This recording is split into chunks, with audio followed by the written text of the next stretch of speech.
Le message du jour vous est présenté par notre frère Marc. Salut, chers bien-aimés de notre Père Céleste. Nous continuons notre message sur les soucis électoraux. Deuxièmement, souvenez-vous de votre citoyenneté. Bien-aimés, la Bible nous enseigne que nous sommes porteurs de double citoyenneté, royaume de Dieu et de nos réalités culturelles actuelles. À voir Jean chapitre 17, versets 11 à 28, Philippiens chapitre 3, verset 20, Colossiens chapitre 3, verset 2. Par conséquent, je crois que tous les croyants devraient s'engager dans le processus démocratique. Mais par-dessus tout, nous devons parler et agir comme des citoyens du ciel, en rejetant tout ce qui entrave notre témoignage et en fixant nos yeux sur Jésus. À voir Hébreux 12, versets 1 à 2. Je crois que les disciples du Christ devraient considérer l'exercice d'une influence dans la démocratie par le vote comme un acte d'amour envers notre prochain, de bonne intendance, de recherche de la justice et d'investissement dans la prochaine génération.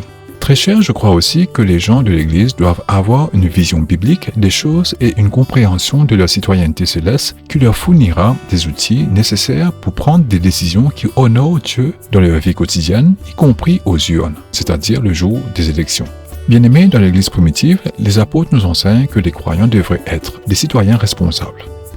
Paul a écrit aux chrétiens de Rome, à voir Romains 13, verset 1, et Pierre également dans 1 Pierre 2, verset 13 à 14. Veuillez méditer sur ces textes. Bien-aimés, l'allégeance à Christ était l'engagement principal des croyants du Nouveau Testament, et je crois que cela devrait être le nôtre aussi. Très cher, écoutez simplement les paroles de Jésus dans Matthieu 22, verset 21.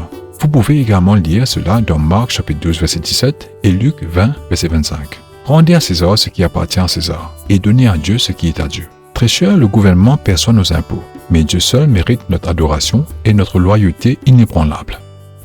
Que Dieu vous bénisse tous. Profitez de votre journée en lui. Demain, nous examinerons 5 choses qui peuvent nous aider en cette période électorale. Au revoir. Si toi aussi tu crois que la parole de Dieu est une bénédiction, partage-la et sois une source de bénédiction pour les autres toi aussi.